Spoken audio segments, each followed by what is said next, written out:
আসসালামু আলাইকুম। রাস্তায় যদি কোনো অনিয়ম করে, উল্টা পথে চলে অথবা কোনো অপরাধী হয় বাংলাদেশ সড়ক বিভাগ আইনের, তাহলে তাকে মামলার আওতাভুক্ত নিয়ে আসা হয়, তাকে মামলা দেওয়া হয় অথবা রেখার বিল করা হয় বা একটা শাস্তি তাকে দেওয়া হয়। এখন তো শাস্তি দেওয়া হলো, সে শাস্তি পেল, কিন্তু রাস্তায় যে অটো রিক্সাগুলো চলে, অটো যান, সে অটো যানগুলোকে কোনো শাস্তি দেওয়া হয় না। কোনো প্রকার শাস্তির আওতাভুক্ত আনা তাদেরকে সম্ভব না। কেন সম্ভব না? আমি যদি প্রশ্ন করি কেন সম্ভব না, হ্যাঁ, প্রশ্নের উত্তর অবশ্যই। সরকারি নির্দেশনা নাই, তাদের কোনো লিগ্যালিটি, কোনো কাগজপত্র নাই, তাদেরকে মামলার আওতাভুক্ত নিয়ে আসবে সেটারও কোনো ব্যবস্থা নাই।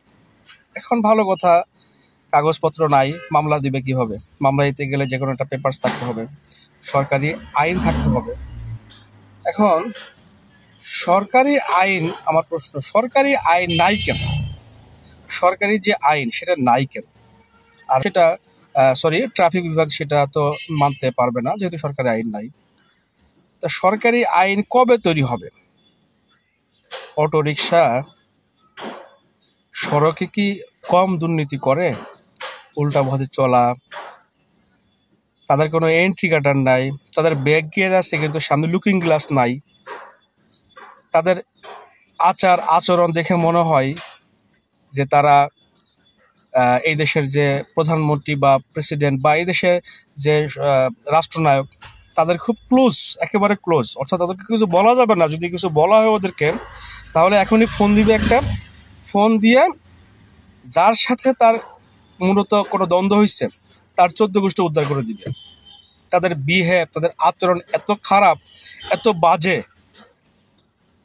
আমাদের দেশটা একটা সুন্দর দেশ, এই দেশকে ভালোবাসবো, এই দেশে আমরা জন্মেছি, এই দেশে মারা যাব, এই দেশকে ভালোবাসবো, এই দেশের সন্তান আমরা। তাদের আচরণগুলো মনে হয় তারা এই দেশের না, তারা অন্য কোনো দেশ থেকে আসছে এই দেশে কিছুদিনের জন্য। এই দেশের মানুষকে তারা ভালোবাসবে কেন? তাদের আচরণ দেখে মনে হয় আসলে তো তারা এই দেশেরই নাগরিক।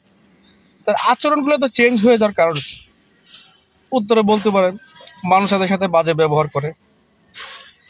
মানুষ যে বাজে ব্যবহার করে ভাই,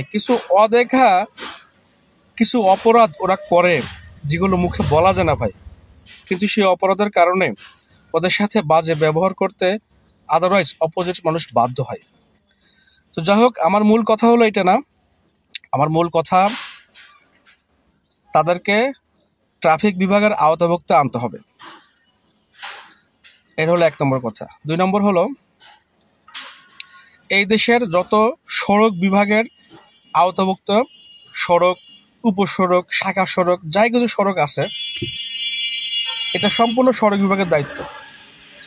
এক সিগন্যাল থেকে আরেক সিগন্যাল পর্যন্ত এই রাস্তা পুরোটা দায়িত্ব কিন্তু ট্রাফিক বিভাগের। এই রাস্তার ভিতরে যদি কোনো গাড়ি বা যানবাহন কোনো অপরাধ করলে সে অপরাধের শাস্তি তাকে পেতে হয়।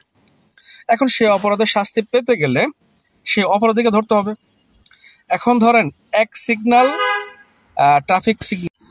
2 নম্বর হলো, এই দেশের যত সড়ক, মহাসড়ক, উপসড়ক বা শাখা সড়ক, যে সড়ক যেখানে যে অবস্থায় আছে, তো সেই অবস্থায় সেই সড়কের নিরাপত্তা, সেই সড়কের যানবাহনের শৃঙ্খলা, এগুলো নিশ্চিত করতে গেলে যে পদক্ষেপ নিতে হবে সেটা হলো সেই সড়কগুলোতে, কারণ ট্রাফিক বিভাগের এত সদস্য নাই যে প্রত্যেকটা মোড়ে মোড়ে, প্রত্যেকটা জায়গায় জায়গায় তারা ডিউটি করবে।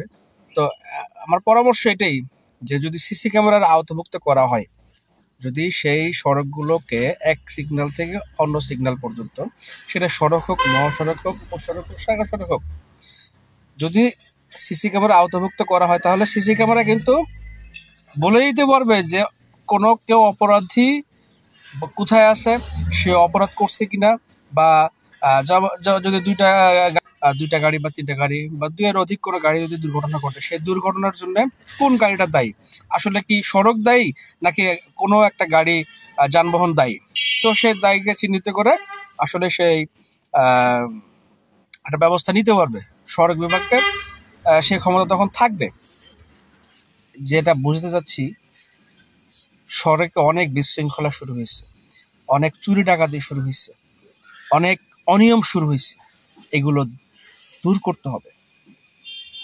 এগুলো দূর করতে গেলে ট্রাফিক বিভাগের যে দায়িত্ব, কিভাবে পালন করলে দায়িত্বটা পালন করতে গেলে তাদের কি কি লাগবে তার মন্ত্রণালয় জানাতে হবে, এগুলোর অ্যারেঞ্জ করতে হবে, দ্রুত পদক্ষেপ নিতে হবে যাতে সবকিছু ব্যবস্থা করা যায়। এই হলো কথা। আসলে অনেক লম্বা কথা হয়ে গেছে, পরবর্তীতে আরো কিছু বিষয় নিয়ে কথা বলবো। তো আজকে এই পর্যন্তই। আল্লাহ হাফেজ, আসসালামু আলাইকুম।